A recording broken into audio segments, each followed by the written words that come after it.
Welcome to the Pod Friendship Podcast. I'm your host, Sailor Gain, Mr. Davis. If you're nasty, box number 28 at your local comic book stop. That's where I be. But we have a special guest. Listen, we have these special guests. Listen here. Introduce yourself. This is the greatest, the goat.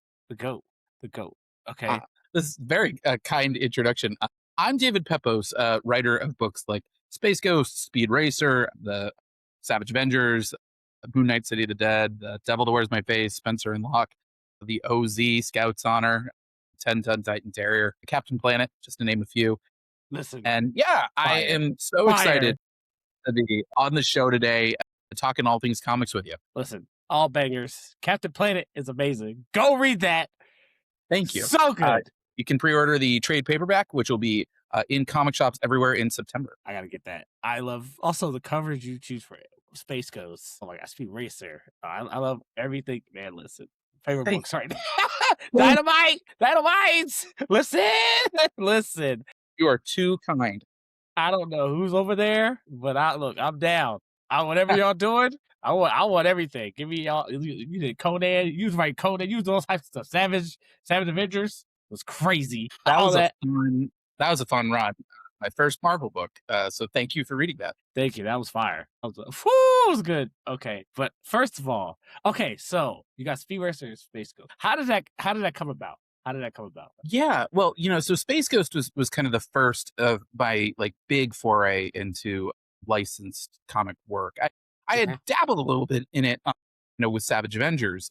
That was Marvel's sort of team book involving Conan the Barbarian, sort of that mashup with him in the Marvel universe, and that was sort of my first Marvel series, and that was sort of my first taste of working with a licensor as we sort of were kind of writing Conan's swan song out of the Marvel universe before the rights for Conan went over to Titan. And Mhm. so I'd done that. I had done an anthology in the Star Wars universe with Darth Vader, Black, White, and Red. But I had also just come off of kind of a street level run. I had done Moon Knight, City of the Dead, following my Punisher miniseries kind of back to back. My Punisher miniseries, it was one of those things we had some plans to potentially extend beyond, like do a new ongoing after the miniseries, but those plans got scuttled when my editor Tom Brevoort was tapped to take over the X-Men line. And so suddenly, like my schedule was a little bit more open, and it was really right place, right time that Dynamite, who I've known Nick Barucci over there for many years, and he's kind of been aware of my trajectory as my career has risen. They had just announced that they were doing an initiative with Warner Brothers. And so they were going to be doing comics based on Thundercats, Space Ghost, and Johnny Mhm. Quest, and Powerpuff Girls. And so my editor, Joe Rybant, aware of these books that I had done, said, "Hey, we're looking to relaunch Space Ghost. And knowing that you've done Moon Knight, knowing that you've done Punisher, would you have any interest in that book?" And it was one of those things. I grew up in the '90s, so I was not around when Mhm. classic Space Ghost had its heyday. I was sort of more of the coast to coast generation. And so I remember asking a couple buddies of mine who are a few years older than me, does Space Ghost have like any juice? Like, is this worth me taking the time? And a friend of mine, my buddy George Marston, was the one who kind of really like had the light bulb moment for me, where he said, Space Ghost came out as a response to Adam West's Batman. That was sort of, yeah, everybody was trying to get a piece of that pie because that Batman series was so popular. And so everyone was trying to license pre-existing superheroes if they could. But if they couldn't, they would just make their own kind of bootleg versions. And that was where Okay. Space Ghost Okay. came from. I that sort of got the gears turning for me a little bit, because obviously Batman has changed so much since Adam West's Batman. We've seen a lot of malleability in terms of tone, in terms of the types of stories that can be told with that character. And I was like, oh, that makes a lot of sense for Space Ghost. You had that kind of old school classic 60s run and the 80s revival, and then you had Coast to Coast. And I remembered reading Joe Kelly and Ariel Olivetti's miniseries from 2006, sort of that precursor to Batman Begins, that kind of dark, really gritty, brooding origin story. And so I was like, it's been a generation since we've seen a full standalone Space Ghost story. He kind of Mhm. bookended that Future Quest series that Jeff Parker did in 2017. But what if we told a new Space Ghost origin with all that kind of classic rogues gallery, but doing it with modern storytelling sensibilities? Doing it if Space Ghost had debuted in the year 2024 rather than in 1968. Yeah, I believe so. So it really, my approach to that book, that sort of evolved once I started watching all the original cartoons. I needed to know the lay of the land. And, Okay, okay, once I okay. learned how integral Jan and Jace and Blip, the Space Ghost sort of trio of sidekicks, were, you meet them before you meet Space Ghost in the first episode, and so that really informed a lot of my approach of sort of making Jan and Jace. It really is. It's their book just as much as it is Space Ghost. So leading on to Speed Racer, Space Ghost, I kind of rolled the dice with a lot of things on Space Ghost. In terms of how we structured it, a lot of done in one and done in two stories. Felt like we didn't have the advantage of having 60 years of history like Spider-Man, where Mhm, people know Spider-Man, they already have affection for him. So I was like, the way that we kind of build up that investment is we have to get through a lot of adventures very, very, very quickly. So doing done in ones, banked on the fact that every time we said the end for a story, people would get that much more invested for the next. So, between that and sort of, I think our more accessible approach, you didn't need to do any homework. We would just sort of ease you in with everything you needed to know issue to issue. mhm. And Jonathan Lau's just sensational artwork. That book kind of blew up beyond anything I could have expected. And the response to Space Ghost was so overwhelmingly popular. Oh, Uh, that's so good. it sort of opened up a lot of doors for me, both at Dynamite and elsewhere. So in the aftermath of Space Ghost coming out, like I was working on my Cable Love and Chrome miniseries over at Marvel. And then at San Diego Comic Con that year, Dynamite announced that they had picked up the rights to Captain Planet, which is sort of a white whale of mine for a long time. So I Mm. kind of marched over at BarCon. I saw my editor and publisher, Nick and Joe. And I was like, do you have anybody on this book? Because if not, it has to be me. It has to be me. Um, and that same weekend, Mad Cave, I was doing Yes. signings with them.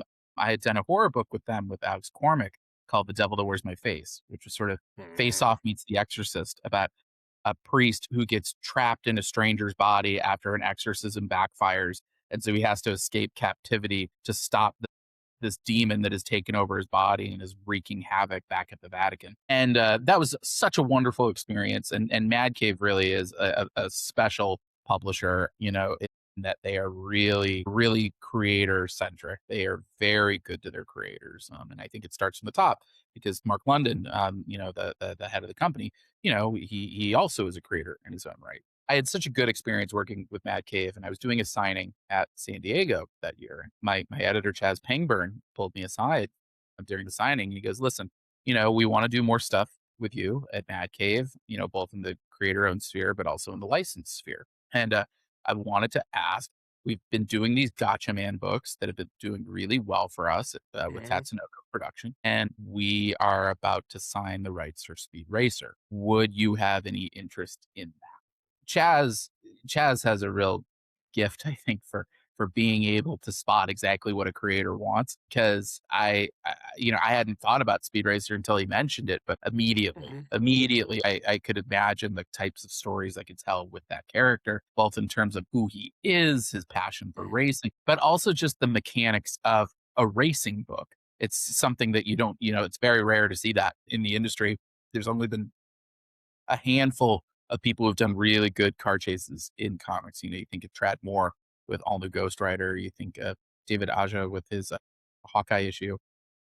Mhm. I'm a big fan of writing car chases in comics. I do it in a lot of my work wherever I can fit it in. The very second comic I ever came out with, the second issue of Spencer and Locke, has a big car chase set piece that George Santiago Jr.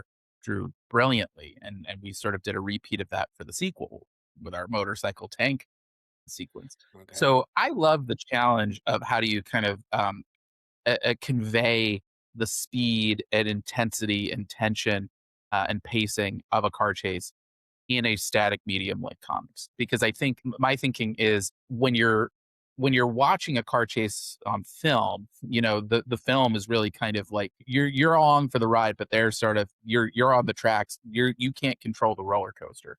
But I Mhm. think with comics, what's so interesting is that you control the pace.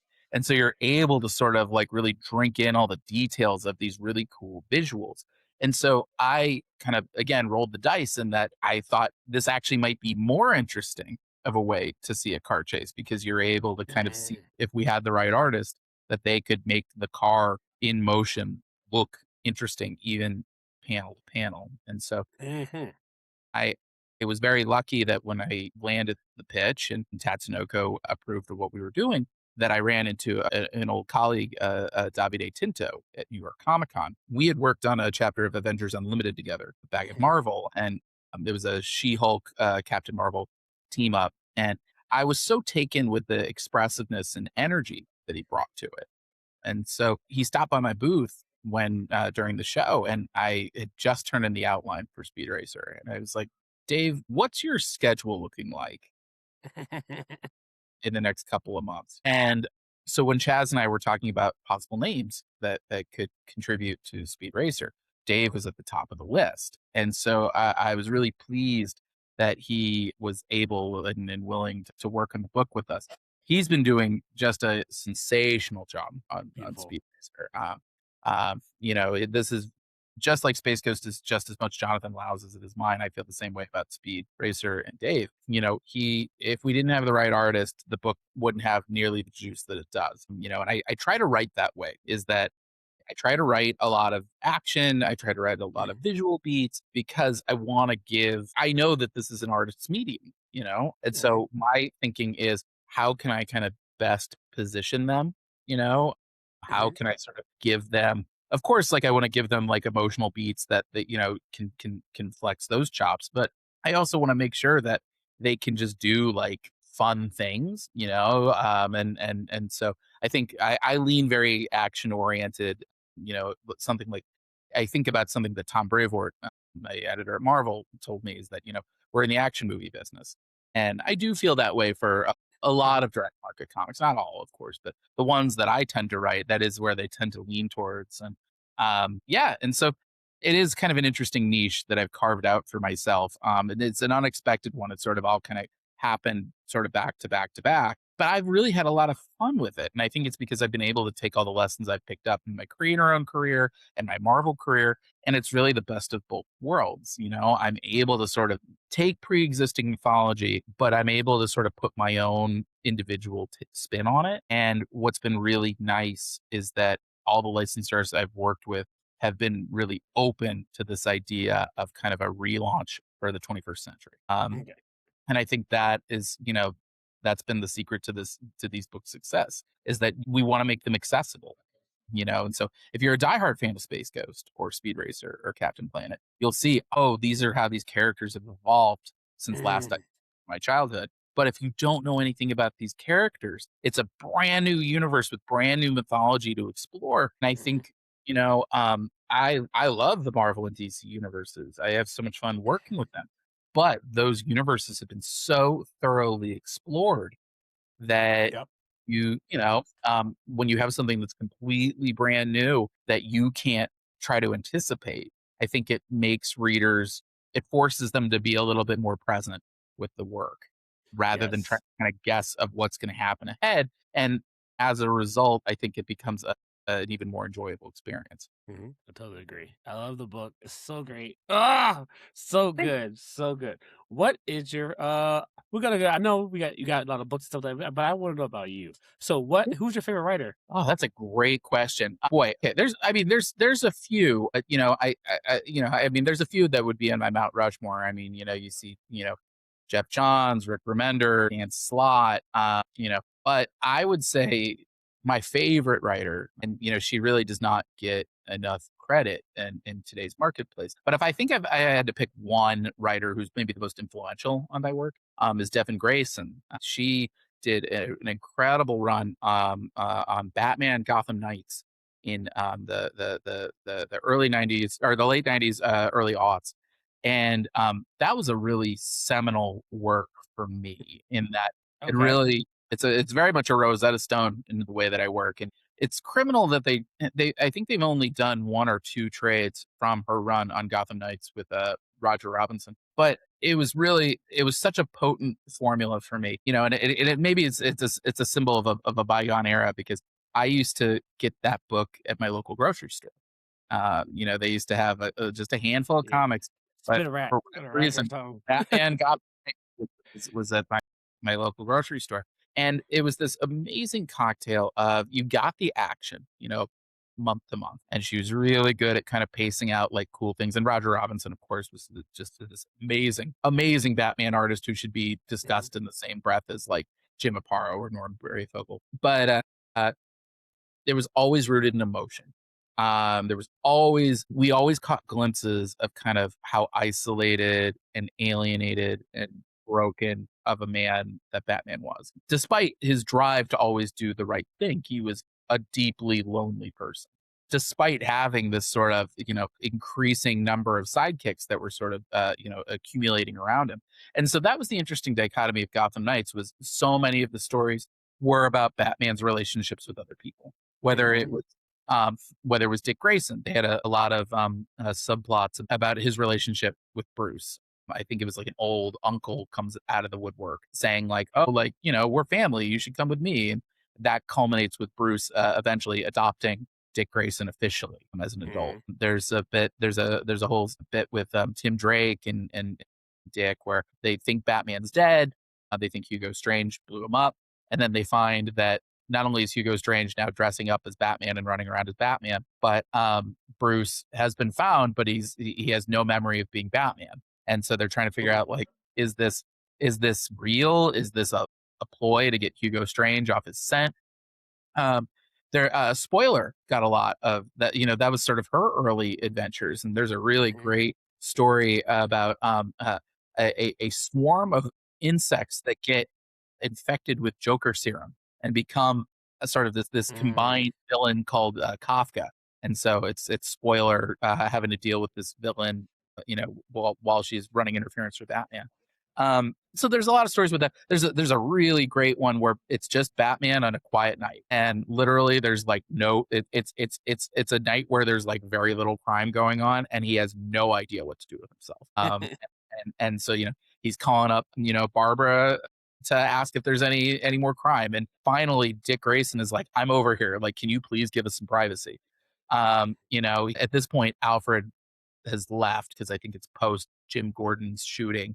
So he's just by himself. Like, he reads through like all of Shakespeare in like an hour because he knows how to speed read. And finally, he calls up Aquaman, and he's like, "Listen, we have this big earthquake. I need some help. I need you to help me retrieve my giant penny that fell into the waters underneath the Batcave during the thing." And eventually, it's sort of like Aquaman shows up, and he's like, "There's no way that's getting out of there. That's wedged in really tight. But that's not why you called me here, is it?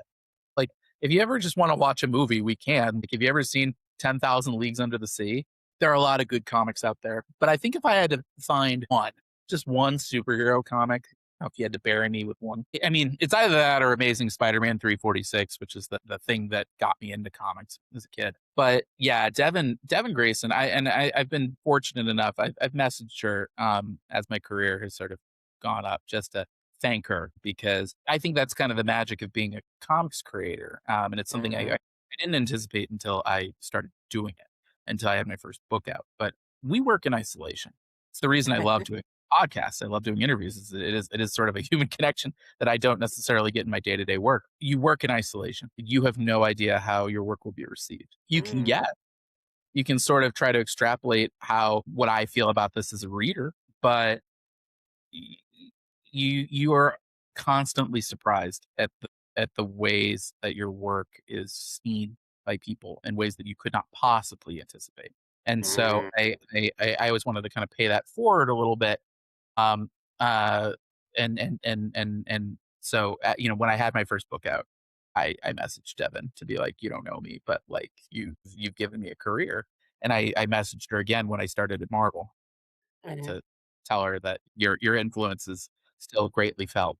And you can Aw. certainly see that run being reflected, particularly in Space Ghost, but you can see it in all the way back to Spencer and Locke.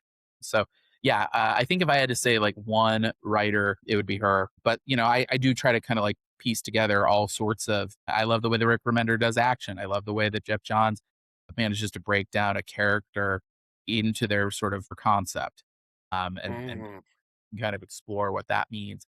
And I love the way that Dan Slott is able to sort of find different angles on characters that you wouldn't necessarily expect, but make perfect sense when you know anything about who they are. And so those and there are many others to be sure. I mean, I could say Ed Brubaker or Roberto or Gary Sacasa. Afterlife with Archie or Criminal Last of the Innocent. I wouldn't have a career without those books. Those books came out back to Mm.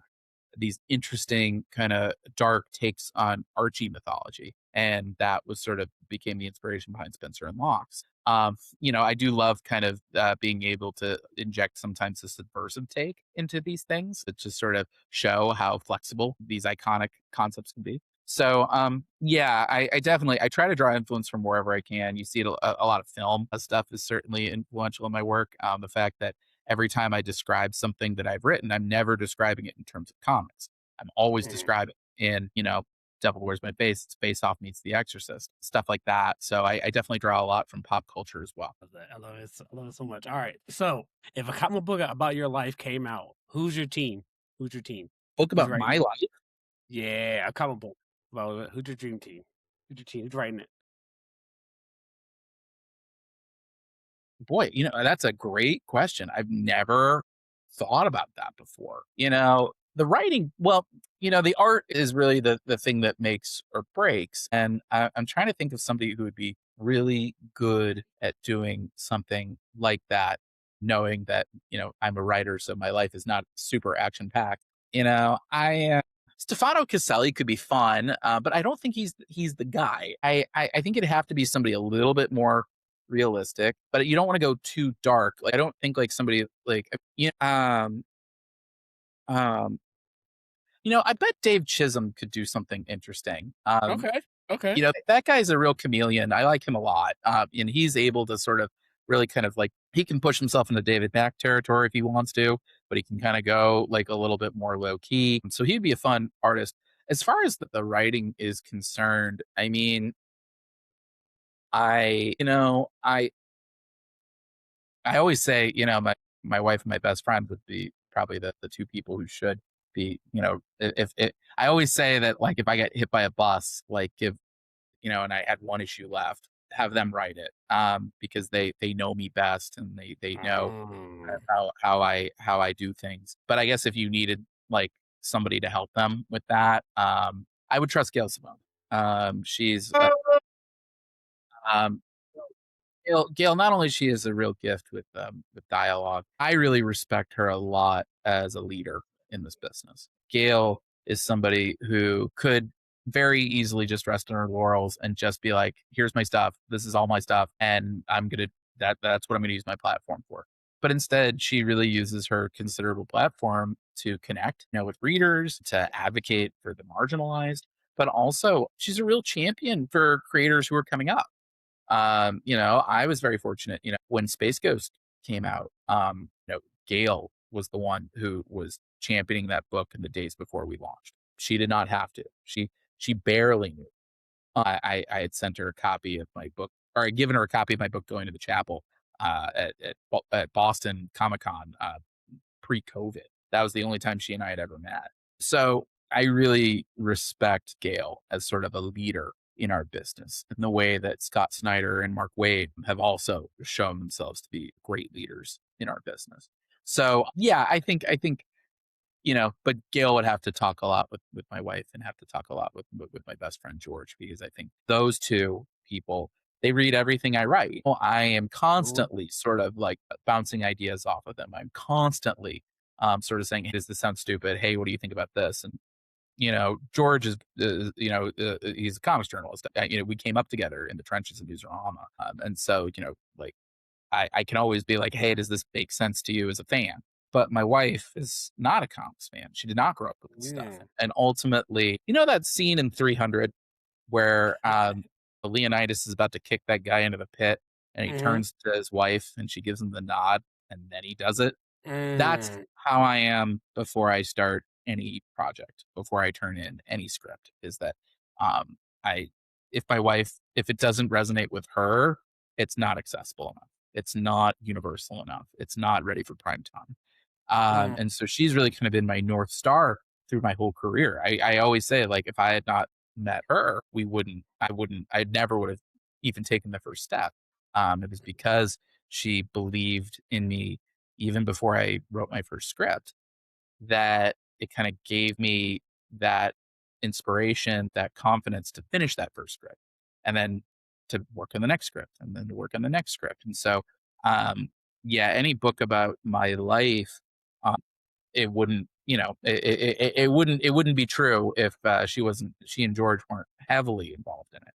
So yeah, that would be the creative team behind my life. Good question. I've never thought about that one before. Oh, that's really awesome, man. Oh, that's really beautiful. All right. So, what's your writing situation like? So, do you hit the lights, set some candles up, put some music on? What we doing? So, um, my my workstation is actually a little bit of a work in progress. I have a daughter on the way, my first, and Man, woo! thank you. So I'm literally sitting in her work in progress nursery right now, Oh, which used to be my interview room. ooh. I have an office upstairs that's sort of currently a work in progress, but I do find that having like I my wife and I are both, stay-at-home freelancers, and so, we're our favorite coworkers. I can get certain work done, like, sitting on the couch with her, but I have found that when I really wanna hunker down, when I really wanna kinda get through either a script or if there's any administrative work that I need to do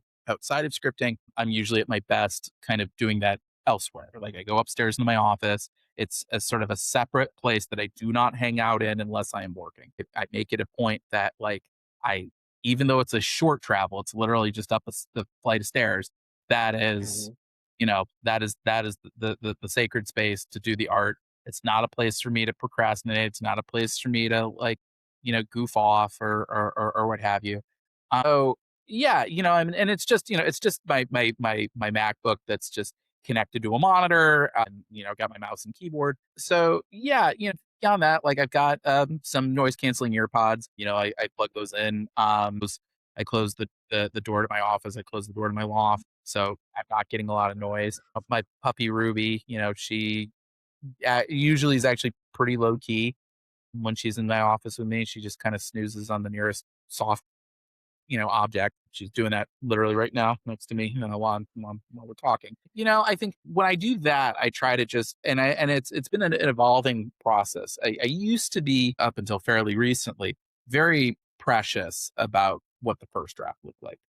I would mhm, really kind of like push through each line within an inch of their life to, like, just be like, I want this thing to be as smooth as I can make it before we get before we even get the finished art, before I even start in the lettering pass. And I have kind of come around on that line of thinking, in that as a writer, I've come to learn that momentum is your number one resource. That's your best friend, both in terms of, like, just time management, juggling your work, but also just get the thing out, because you know that there will be a lettering pass that then you can be precious with all that stuff.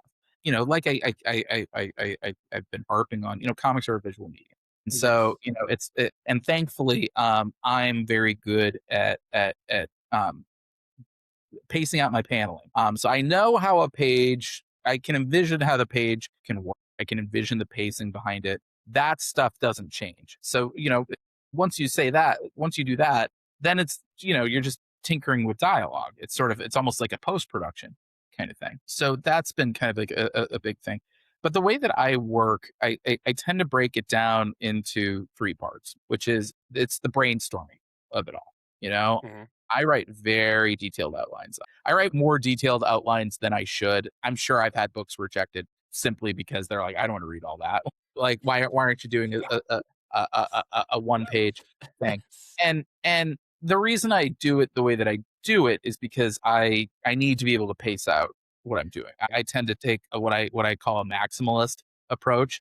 That Mhm. I'm cramming in as much as I can in every issue. I want every issue to really feel like you're getting your money's worth on that one. And so as a result, when I write my outlines, I'm writing everything. I'm writing as much as of the blueprint as I can within the deadline, because I don't want to have to second guess it when I'm scripting. I want to know, okay, this is what's going on. And you're just reading sort of the prose approach of what this book is going to be.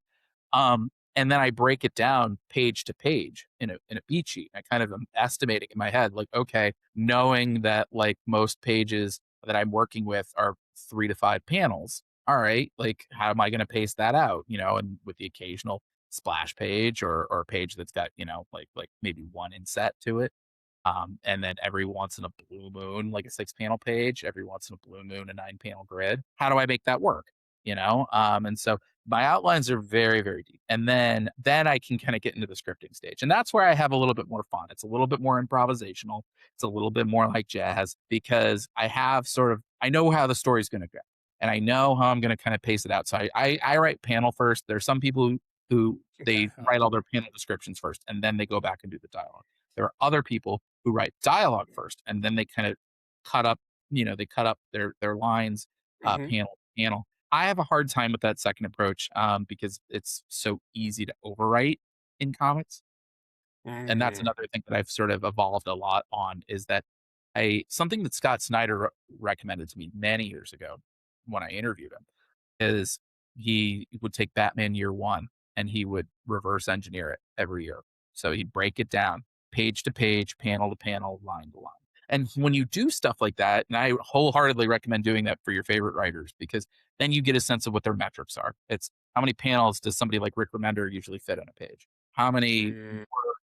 how many lines of dialogue per page does he have? And that's including sound effects. How many words per balloon does he tend to have? These are all things that you need to know because otherwise, if you're just writing, if you're trying to write, I've seen people, even professionals, who are, throwing out pages that have like 22 bits of copy on it and with captions that are like 40 words each and that's crazy to me that you're like a reader's eyes will glaze over my hard metric when I started was 17. Mm. So it's just the letters I work with that they made it look like that did not look cluttered.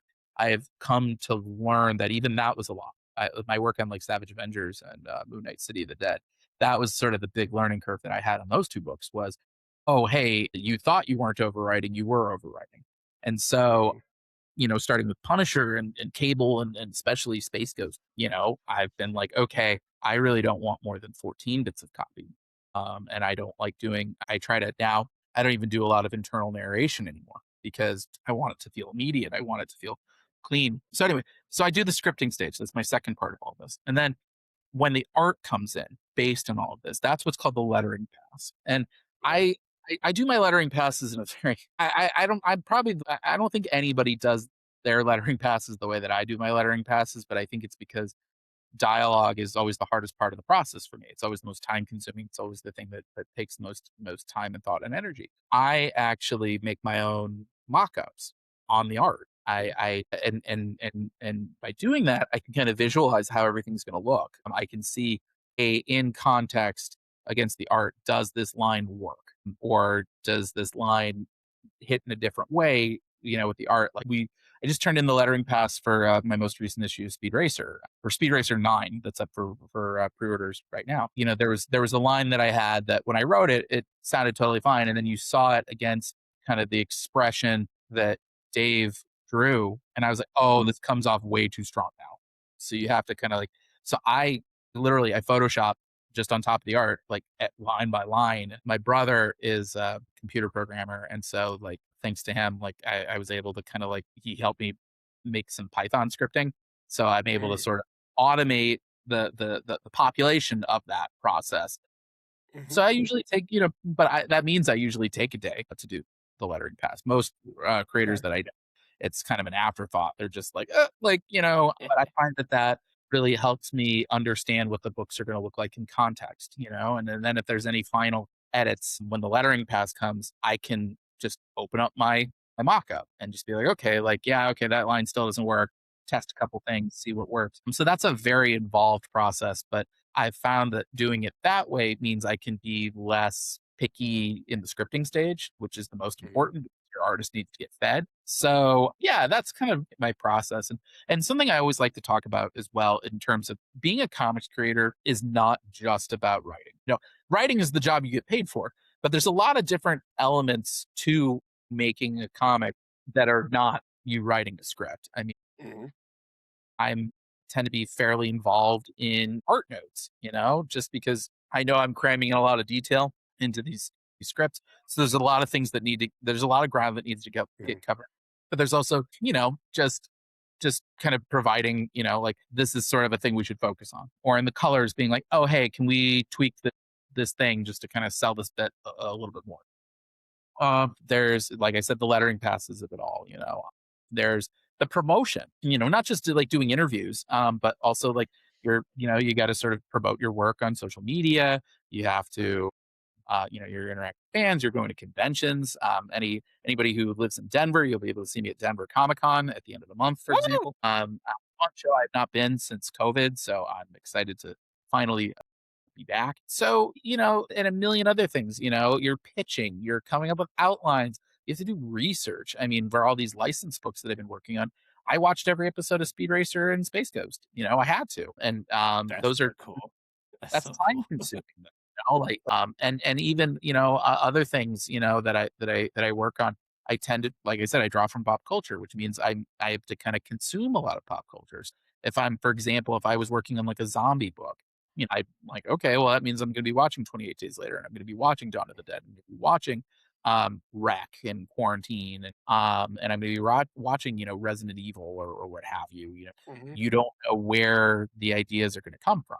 And so you just have to kind of watch and take Mm. notes. And it's time consuming because you're force feeding yourself all this inspiration, but it winds up sort of, kind of, it becomes this mashup of all these little different influences that then kind of come together to form something new. That's beautiful. That's so beautiful because I was wondering, like, I was like, "Do you gotta watch every episode of Speed Racer and Space Ghost?" That's my I next did. thing because I'm I did, just because, like, you don't I didn't know where the milestones were, like, I didn't know where the landmarks were. I didn't know who was important in these characters' lives, and you also, when you watch all of it sort of, you marathon, you binge it, you start to see certain themes and trends emerge, and this is the advantage I have working on these licensed properties, as a relaunch is when they were coming out, there was no plan.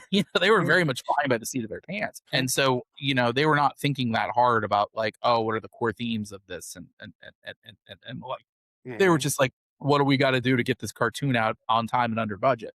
And being able to see it all in retrospect, then you're able to say, oh, like Metalis showed up more than any other villain in the original Space Ghost run. Means he's probably an important character. Mhm. Or like I said, you meet Jan and Jace before you meet Space Ghost, and they're in every episode. It's not like Batman Yeah. where you can tell a story without Robin and it still works.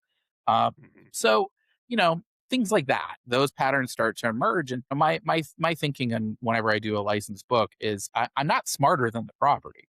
There's a reason that they're iconic. There's a reason they endure.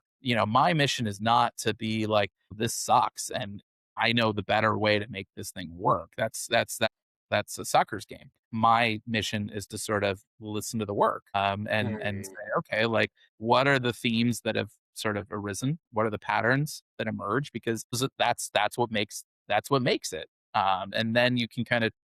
I always find that my goal is to try to treat these things with as much respect as I can, because I think that sincerity shows in the work. That's because I always wonder 'cause when somebody gets a property, I'm like, "Do you gotta watch all the shows? Do you?" Because that's crazy. Because I was like, "How do you?" It is I was like, time because consuming. I will definitely tell you. yeah, oh my god, it was Yeah, crazy. it's definitely, it takes a while, for sure. Uh-huh. And it definitely can be a little, after a while you're kind of swimming a little bit in it. Mhm. Mhm. And it definitely, it takes, that is sort of the big effort. Like writing Mm. scripts is tricky, but I think it's just, absorbing all of it, all the source Right. material, Right. and then just being like, okay, but like, how would I approach such and such a thing? But I Mm, will okay. say this is a specific thing, but maybe you or your listeners will resonate with this. Sometimes, like when I go to the gym, or what have you, I'll feel tight in my shoulder or something. And it isn't until I stretch and I feel that pop that I then feel that sense of relief. And that's kind of how Mm, I feel when I'm sort of Rubik's cubing and outlining together, especially with all this kind of source material to draw from. right. Is like at first it's like you can almost feel the pressure kind of building in your skull, Mhm. of just like, oh man, this is a lot to like try to hold in your head at once. And then it clicks and you feel that sense of like physical relief of just like, Like, ah. that's it. That's There we go. that there you go. Maybe that's just the relief of all sort of the pressure of like, oh, is it going to work? Is this going to be the time where I screw it all up? But I do find that sense of relief, that's usually a very good indicator for me of, okay, I this is right. I know deep down, even in my most overthinking, self-doubting core, this is right. And that confidence is sort of what gets me through my career. I think is that I've been very lucky that there are very few of my books that I don't believe in 1,000%, that I don't believe in with every core fiber of my being. And that means that when I go to a convention, I can say with confidence, like, let me introduce you to a new favorite book, because I know that Mhm. I've done all the doubting in advance. I've sort of gone through every possible thing I can think of. And there are certainly books in retrospect where I'm like, oh yeah, you know what, I could have taken a different approach on that. But it's pretty rare. I will say that that's something I like most about my career is that the vast majority of my books, I look at them and I'm like, yeah, that holds up. That still feels good. And that means that I can still sell a book like Spencer and Locke, which is almost 10 years old now. I can still Mm. sell that like I did back in 2017 and still feel as confident about it now as I did back then. But yeah, it's awesome. So awesome. So cool. Now we turn the tables Yeah. on to we switch the tables. Do you have any questions for me? Do I have any questions for you? Yeah, I guess, I always want to know, like, what are you reading right now? What are the things that are lighting you up about this business? Ooh, goodness. Well, Space Ghost is fever number one. Cause I saw the cover and I was like, "What the? It was a Space Ghost book," Yeah. and then I picked it up and I was like, "Yo!" Honest, immediately, it just felt me like no, it was Captain Planet, and then it was Space Ghost, and I was like, "It's the same guy! It's the same guy!" And then Yeah. yeah, Well, I'm curious, like, it's funny. I very rarely get to flex my old journalism skills anymore. But like as a reader, you know, uh-huh. what are the things that like well, first off, I should ask, like, what's like how long have you been reading these for? Are you a lifer? Is this something that you've come This is to? this is like I've been reading for like over 10 years now. Over 10 years Okay. now. Yeah.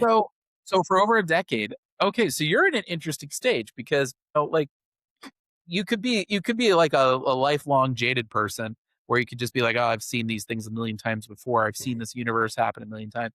But I find it really refreshing to know that you've been reading these for a decade, but you're mhm. already working as like a journalist on this. So you clearly have a sense of passion for it. Do you feel like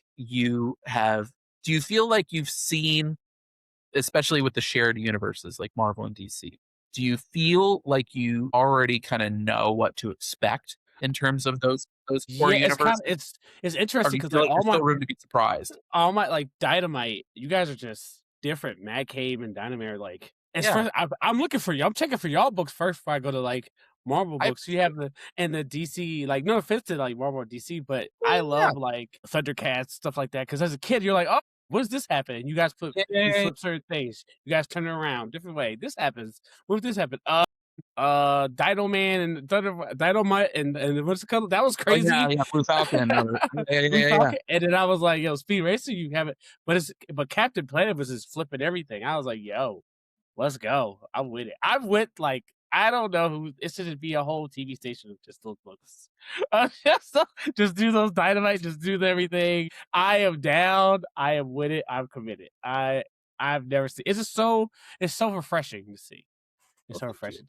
I, you know, the reason I ask all of this is because, I tend to think of this industry in existential terms. It's all about sustainability because, like, I would like to retire, someday.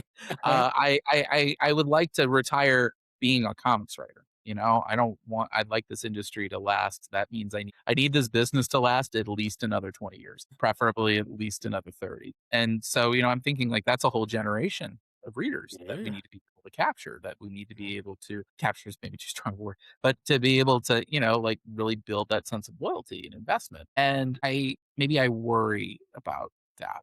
I worry about that a Mm. lot, actually, in terms of we cannot survive as an industry without a healthy Marvel or DC. I feel like, and even then, like I've noticed in the last 20 years, there's always sort of been like a top dog and a second dog that's like a second banana. And I feel like it would be great. I mean, I don't think we've seen since the era of like 52 and Civil War that like Mhm. both companies were like really like duking it out even Yeah. for, like back to back.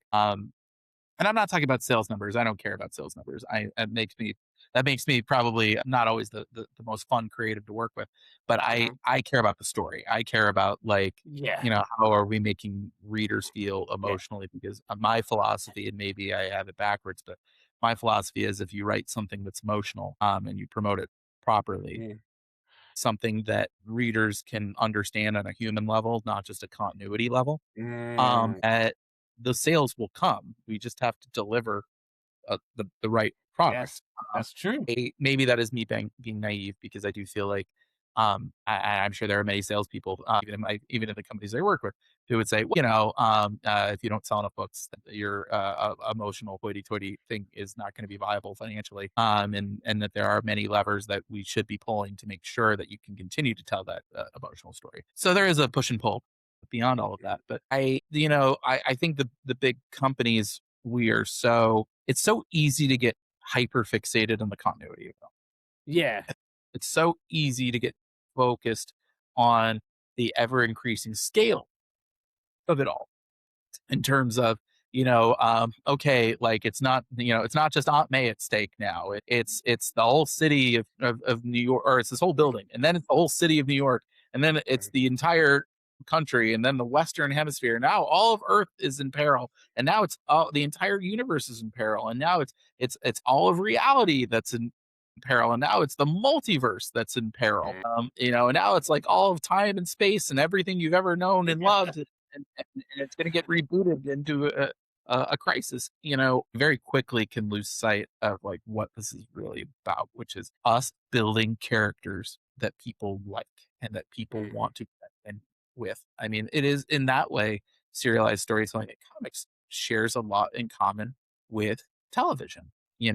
Particularly, Mm. I know we live in a streaming model now, but like, particularly the weekly release. And you see when there are shows that even on streaming platforms release weekly, there's more room for conversation. There's more room to build word of mouth.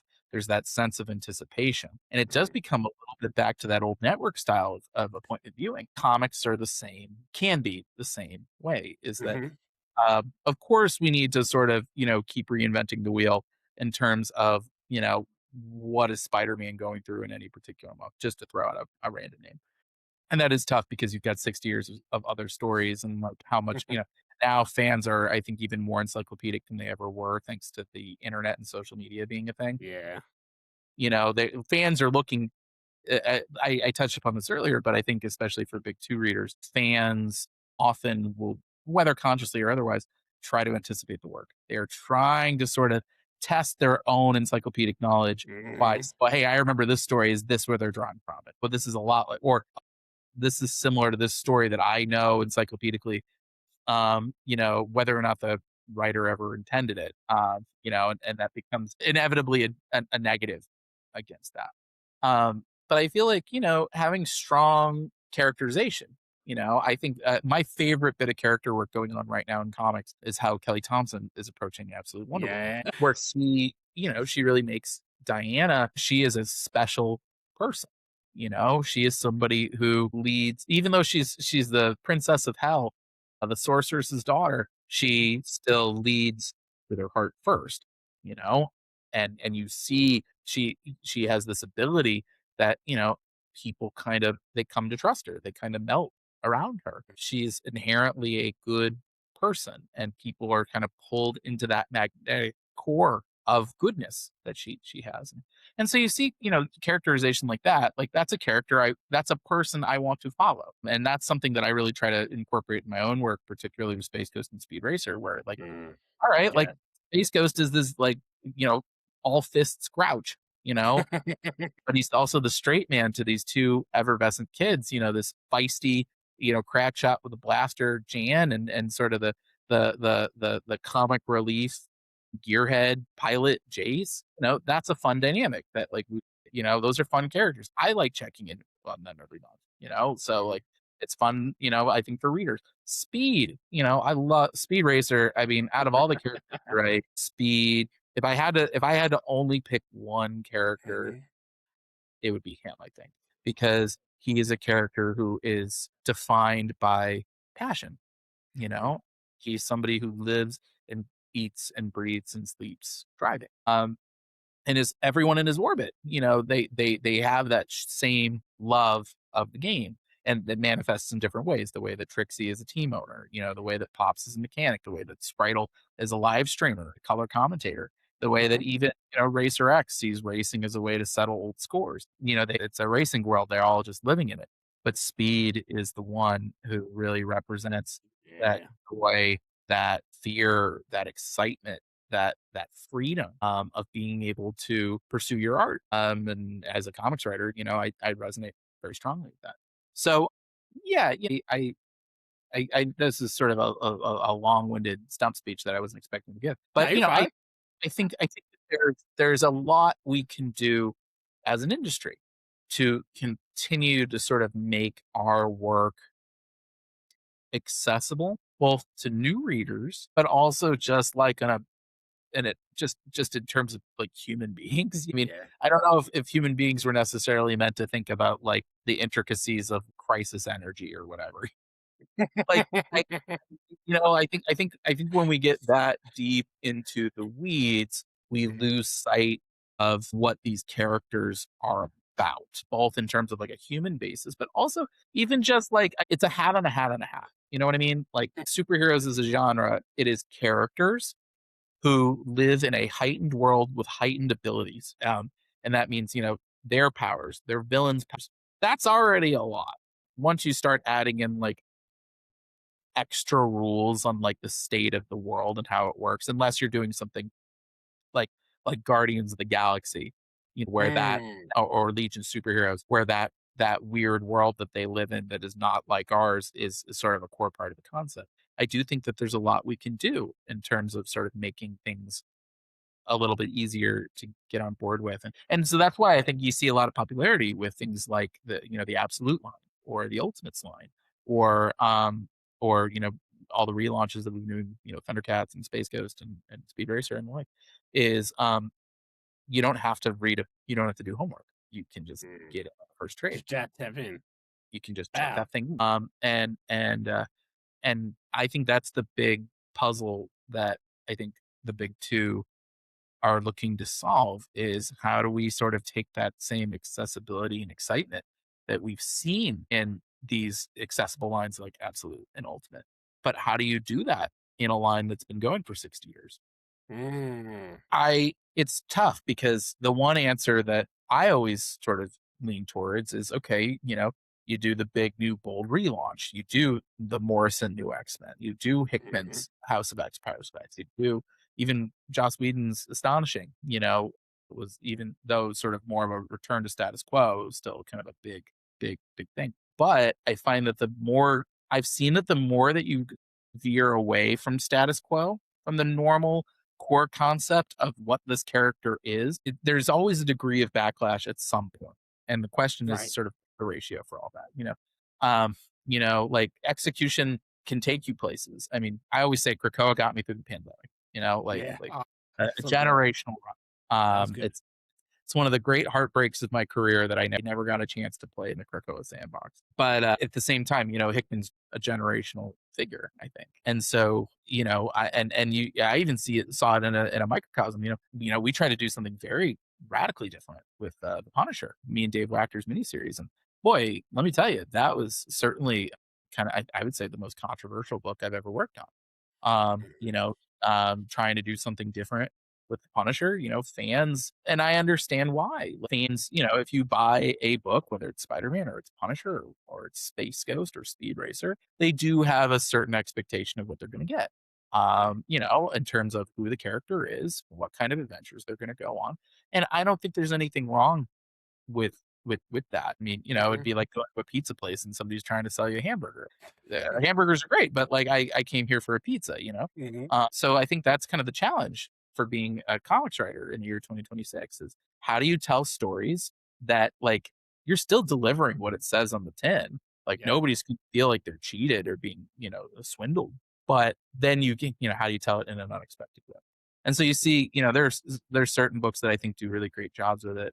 Batman Dark Patterns is one that comes off the top of my head that I think is really good Mhm. at all that. And so I'm just one comics creator. I certainly do not have the answers for any of this. I would be very conceited if I thought I did. I just try to kind of write in the way that I think might be additive to the business. And so yeah, that was sort of I guess my roundabout way of digging into sort of your history with all this. But what I should say, I know I've sort of been talking your ear off, but I know one thing I should probably discuss with your, and a good reason that we're on the show is I should talk about Space Ghost Annual #2, which is up for pre-orders. Because it's a really important issue that's coming out, and it's going to kind of usher in our next big era of Space Ghost stories that are coming Woo! after this volume two wraps up. It's been a wild ride doing Space Ghost for 2 years. It is not something I expected to do for 2 years. Like I said before, it's not something I expected was going to take off the way that it did. But I rolled the dice. I said, I honestly, I wasn't sure kind of what my future held. I just finished my Punisher run. I, didn't have any sort of ongoing work going on at the time. I didn't know if I was going to go back to doing more creator owned stuff. The first year, I tried to do it as sort of, I love Batman The Long Halloween. I wanted to do something kind of in that vein. And it wasn't until around issue 10 that suddenly I was kind of like, what if we did more? And Dynamite had the same approach or the same thought right around that time. And so that's where we started teasing it Tempest the Time Master. And I started kind of building up the next year's worth of stories. And uh, we found ourselves in a similar position around the end of last year, Mm. where we had extended Space Ghost Volume 2 multiple times. It was originally only supposed to be a 5-issue extension, and it almost immediately became 7, which then became 10, which then became 12, which then became 13. And uh, as the Dynamite team approached me and said, we would love to do more, I said, I would love to do more. There is one small problem, which is we are running out of villains. It's not to say we haven't used all of them yet. There's still a few.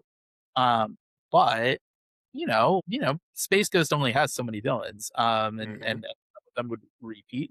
And I will say some of them are more viable than others. And so that's always been sort of a triage that I've been doing since I started on the book. Is like, okay, like I know that like Tanzit and Brago and Lurker and One Eye, like I don't think I could tell like a whole story with them, with any of them individually. Like I Right. could for Metalis, but like I could make them like a pirate crew, and that's fun, or Pharaoh the Iceman. Like I can't tell a whole story with him, but he can be somebody who leads me into Tarko the Terrible. So I said, there is a corner of the Space Ghost universe that I have not explored, and Mm. one that can help us kind of open up this whole book in terms of its scale, but also kind of introduce amazing new threats that can kind of cross pollinate with the rogues gallery that we have left. And so that is where Space Ghost Annual #2 is going to lead us. Is Mm. will lead us into our big Space Ghost event over the summer with the Herculoids. So yeah, the annual is kind of it's very much a bookend to our first issue of volume 2, which for those who don't remember that issue, Jan and Jace's lives have kind of been turned upside down because Mhm. their estranged grandfather has sort of reemerged. They have not known him. They had no relationship with him. They've never Mhm. met. And he thought they were dead. And when he found out they were still alive, Dr. Contra uses his considerable means to find them. Mhm. And so our whole second volume is sort of this push and pull between the twins, sort of they have this surrogate father figure in Space Ghost, but now they also have their flesh and blood grandfather who wants to take them in. if the fantasy of Space Ghost is about two kids saving the planet or saving the galaxy, fighting supervillains in space, Mhm. what happens when what happens when you wake up from the dream and suddenly mom and dad are trying to take you back home? And so our first issue was a conversation. It was Jan and Jace meeting Dr. Contra for the first time and explaining to him why the universe needs a space ghost. Why is this character so important to them? And particularly, why is the man behind the mask important to them? And sort of interspersed with Space Ghost having a fight against the first of Tempest, the Time Master's lieutenants, the Toymaker. We are kind of doing something a little similar with our annual. It's sort of the epilogue of our big Tempest the Time Mhm. Master starter that ends with issue 12. But our whole series has been about Space Ghost sort of handling this balance between being a superhero and being the surrogate father figure to Jan and Jace. Without spoiling too much, something happens in issue 12 that is going to make him question the whole thing. And so he's going to have sort of this long, dark night of the soul and have a conversation with a very unexpected figure while we see sort of our adventure of the month, which is Space Ghost and the twins um, dealing with a thief named Magnus, who's sort of the stilt man of the Space Ghost universe. He's got these telescoping arms and legs, Mhm. little Dr. Octopus in there as well. Um, and his partner, who's this mysterious reality warping alien. Magnus and the alien, they have a secret that they've stolen something that is particularly volatile, particularly explosive, something that could hurt a lot of people if it's not taken care of right away. Mhm. So Space Ghost and the twins are going to have to kind of intervene to save people's lives. Magnus and the alien have a secret that is going to sort of really hit Space Ghost where he lives, and it's going to sort of make him question everything that he's been doing and really ask himself, what's the future going to hold with me and the twins? And can I stay in their lives? And that will lead us sort of to our big Herculoids crossover in September. That is sort of going to lead. That's our sort of big event.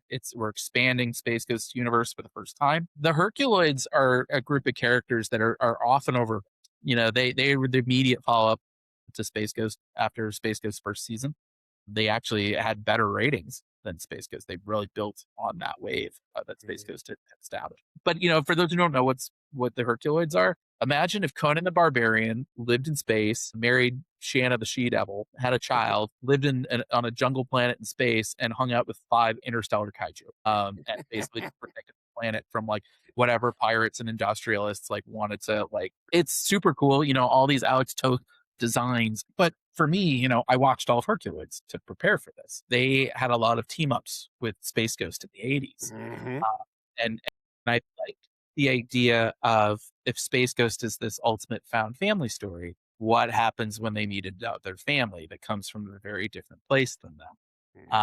It's the city mouse versus the country mouse.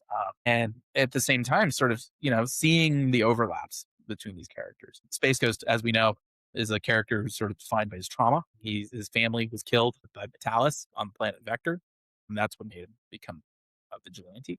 Xandor, the patriarch of the Herculoids, when he was a boy, he was taken by the Centurion guards of Emperor Neron, and he was forced to fight in the gladiator pits as a gladiator of Kyanite. Mhm. And Xandor had to learn quite a bit. He had to fight to the death quite a bit. It turned him into sort of this rugged tactician that he's become, fighting side by side with his battle beast Tundro, who's sort of this right Triceratops hybrid. And it wasn't until Xandor was freed from the pits by his future wife, Tara. She was raised in the Rock Village by the elder Corsac, and she was found as a child by the rock ape Igu. So it's sort of, she's basically become a freedom fighter, and she saves Xandor from the pits. And she basically teaches him that there's more to our planet, the planet Amzot, than just death, than just pain.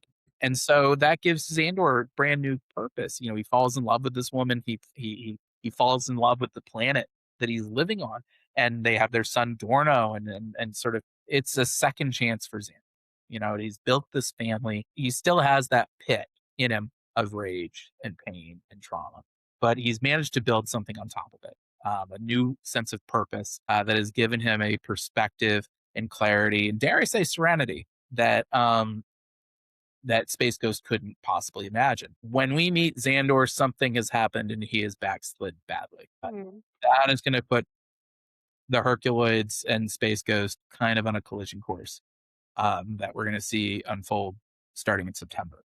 It's really fun to see these characters, interact with one another. There's a little bit of a Batman Superman vibe to it. There's also, like I love that like Space Ghost is used to being the toughest guy in the room. He's used to being intimidating. Sometimes he likes that. You know, he definitely does not like it when somebody is a no sell for that. Mm-hmm. Xandor is not from around here, so he does not.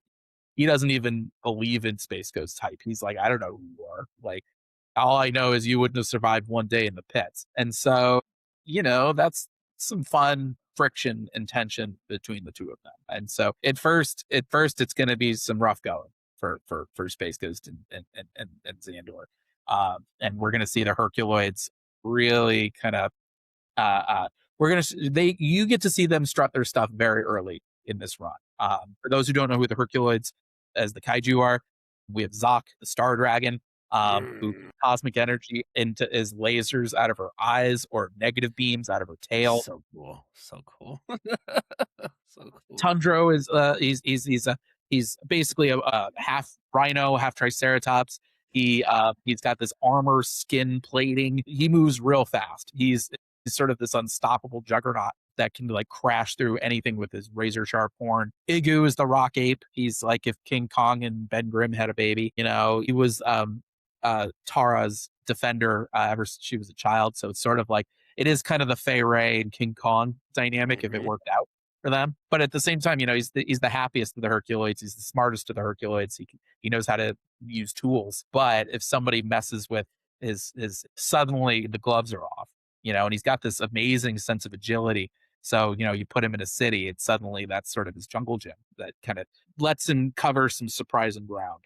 And then it's rounded by Gloop and Gleep, who they're a pair of protoplasms. It's like if Flubber could kill you. Gleep is the smaller clone of Gloop, but they can sort of shapeshift. And I love those characters in particular because I think they say so much about who the Herculoids are, is that there's a deep sense of alien weirdness to these guys. Yes, they're like noble space fantasy Aryan family, but those are the characters in particular. Like any normal person would see Gloop and Gleep and be like, "That's bizarre. That's weird.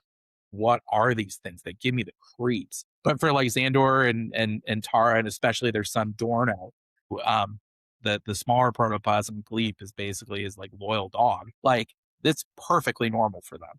And I think that kind of those characters really kind of speak volumes about who the Herculoids are. These sort of shape-shifting protoplasms who can kind of like, turn into hammers or blades, or also like suffocate you inside of the protoplasm, but also sneak in through any crack. So it's a fun dynamic that I think kind of keeps expanding this universe that Jonathan and I have been building. Because ultimately, like, seeing Space Ghost and the twins dealing with a family who is so unlike theirs in so many ways. But in other ways, they do share these very core bonds of loyalty and the lengths they will go to protect each other. And also just the lengths they will go to just be heroic. They each approach it in a very different way. Space Ghost being sort of a defender of the status quo, whereas Xandor and the Herculoids, I think, are firmly anti-establishment. But you'll see that the overlap is really compelling. And we have this 5-issue event that's starting in September through the end of the year, September, October, November, December. So going on through January. And that will kick us off into Space Ghost Volume 3, which I believe will begin in March of 27. Nice. We're going to be on sort of that Space Ghost Herculoids events, and that we will be bringing in, this will sort of be seeing Space Ghost kind of realizing there's a bigger universe out there with a lot of characters. And so you'll be seeing a lot of new characters in Volume 3. You'll be seeing a lot of returning characters in Volume 3. And we've got a really special big bad threat that's coming, that as we close out our run, when Jonathan and I do close out our run, it is going to be a big sprawling, epic finale. We are still figuring out the exact number of issues that is going to be left for our run. I believe we are currently committed through at least 44, but my goal is to try to see if we can get us to 50. So, write your congressman, tell him Yes. you want all that. Space But Ghost 50. the way that starts is pre-order Space Ghost Annual 2. Let everybody know. It is still up for pre-orders. You can call your local comic shop, or you can still pre-order issue 12 as of today. But definitely pre-order that volume. When Space Ghost Herculoids is up for September, definitely add that to your pull list. Keep letting Dynamite know that you like this book, and we'll be working on it. Thank you. Hell, listen, buy it. I need Space Ghost 100. Okay, please. I need a Space Ghost and a Speed Racer crossover. I don't know how it's gonna happen. I would love to see it. I would love to see it. There was a little preliminary talk before we did Herculoids about if we could pull off a Space Ghost Captain Planet. And I have not quite cracked that one yet. But if I ever do, I know Dynamite that it'd be super fun. Maybe someday. We'll see. That dialogue between Captain Planet and Space Ghost would be crazy. Yeah, Space Ghost would, I don't think, be a huge fan, but he's a grouch. He would not. Oh, the Planeteers. Oh my god, I want it. I want it so bad. Oh my god, David, thank you so much. Oh, it's This my has pleasure. been- Thank you so much for having me, and thank you for everyone listening. You can follow me on social media at Pepose D on Twitter, Instagram, Blue Sky. I'm David Pepose Comics on Facebook. You should definitely follow my social media because we're going to be relaunching the OZ on Kickstarter, our third and final issue. And that's going to be launching in June. We've got the pre-launch page up right now, bit.ly/the OZ comic. But definitely get on that pre-launch thing because we'll have print and digital catch-up tiers for anyone who missed the first two Kickstarters. Yeah, Mad Max meets the Wizard of Oz, Ringo Award-winning book from me and artist Ruben Rojas. And the ending is definitely going to be worth it. Hell yeah. Do that. Follow him. Follow me at Sailor Games, TikTok, YouTube, everywhere at your mama's house. That's where I be at. I'm all over. First, thank you. This has been great. We gotta get some words of advice. So if it's something like, hey, somebody owe you money, somebody owe you something, whatever you want to say, maybe we'll say to the people, let people know, man. You want words of advice? I'll give you a few. For anybody who wants to write a comic, breaking down your favorite scripts, like I was saying, is a great way to do it. Start small. Also, just write a bunch of shorts. I did a short script every day for 90 days. They don't have to be good. They just have to be finished. And it'll teach you to be less precious. You'll learn by finishing. And lastly, dessert first. You don't have to write in order just because I read it in order. Write whatever's easiest first, right out of order. If you start with a car chase, if that's the first idea that comes to mind, write the car chase. And then you can kind of work your way backwards. It does not matter as long as it is finished. So finish. Start small. Small reps every day is way more important than your big sprawling epic. You won't be ready for it anyway. So just get your reps in now, dessert first, and reverse engineer your favorite scripts if you need advice. You already said. Put the back signal up. He'll be there. Okay? He'll be there. Okay? Thank you, David. Thank you. Oh, it's my Have a good pleasure. day. You're the best. You too. All right, don't press the button yet. Wait.